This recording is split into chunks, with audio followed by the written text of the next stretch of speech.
나는 이런 화장을 좋아하는 사람이다 라는 말이 단순한 제품 선호가 아니라 나는 이런 사람이다 라는 정체성 선언에 가깝다는 거죠. 그래서 누가 내 화장 취향을 무시하면 그렇게 발끈하게 되는 겁니다. 그런데 재밌는 건 이 취향이라는 게 우리가 통제할 수 없을 정도로.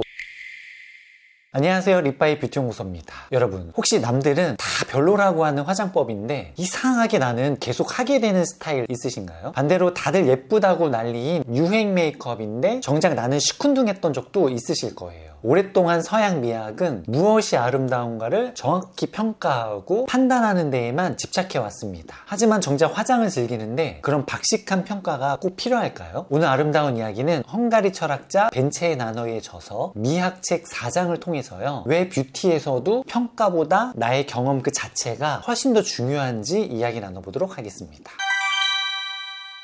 립바이님, 근데 사람들은 왜 이렇게 자기 화장 취향에 예민할까요? 그리고 제 취향이 유행 따라 자꾸 바뀌는 것도 신기해요. 아주 좋은 질문이에요. 실제 연구에 따르면 사람들은 자신의 정치관이나 도덕관이 바뀌는 것보다 음악이나 옷, 화장 취향이 바뀌는 걸 훨씬 더 큰 정체성의 흔들림으로 느낀다고 해요. 나는 이런 화장을 좋아하는 사람이다 라는 말이 단순한 제품 선호가 아니라 나는 이런 사람이다 라는 정체성 선언에 가깝다는 거죠. 그래서 누가 내 화장 취향을 무시하면 그렇게 발끈하게 되는 겁니다. 그런데 재밌는 건 이 취향이라는 게 우리가 통제할 수 없을 정도로 유동적이라는 점이에요. 심리학에 단순 노출 효과라는 게 있습니다. 뭔가에 반복적으로 노출되기만 해도 자각하지 못한 채 선호도가 올라간다는 거예요. 2026년 지금으로 치면 이렇습니다. 우리가 인스타나 릴스, 틱톡을 켜면 알고리즘이 계속 특정 스타일 예를 들어서 보여줍니다. 예를 들어서 지금 현재 인기 있는 게 유리 같은 피부톤 표현, 무쌍 강조 메이크업이 유행이라고 치면 계속해서 유리 피부톤 만들기, 무쌍 강조 메이크업을 반복해서 보여줘요. 여러분은 그냥 스크롤만 했을 뿐인데 어느 순간 그 스타일 제품을 클릭하고 있습니다. 나중엔 저는 원래 이런 스타일 좋아했어요 라고 말하게 되죠. 실험에서는 단 0.2초의 노출만으로도 선호가 바뀐다는 게 확인됐어요. 우리가 내 취향이라고 믿는 것의 상당 부분이 사실 얼마나 자주 노출됐느냐의 결과물이라는 겁니다.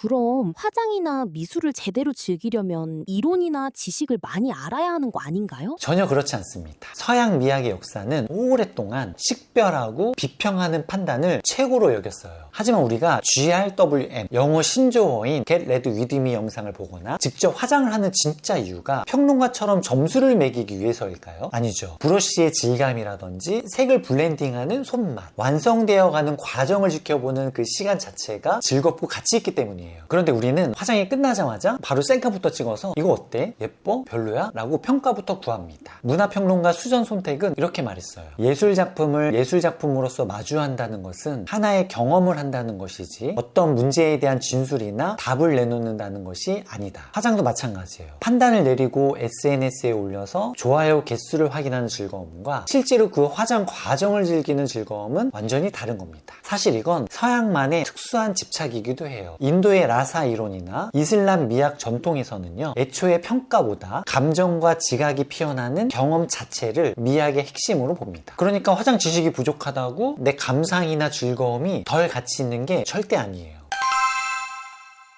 오늘 얘기 들으니 남들 시선이나 평가에 덜 휘둘려도 될 것 같아요. 마지막으로 구독자분들께 한 말씀 부탁드려요. 정리하면 이렇습니다. 여러분의 뷰티 취향은 정체성만큼 소중하지만 동시에 알고리즘과 노출에 의해서 언제든 바뀔 수 있는 유동적인 것이에요. 그러니까 그 취향에 너무 목숨 걸 필요도 없고요. 남의 평가에 일희일비할 필요도 없습니다. 오늘 화장할 때 딱 한 번만 해보세요. 완성된 얼굴부터 사진 찍지 말고요. 색을 섞고 발라나가는 그 과정 자체에 집중해 보시는 겁니다. 그게 바로 판단이 아니라 경험으로 사는 미학이에요.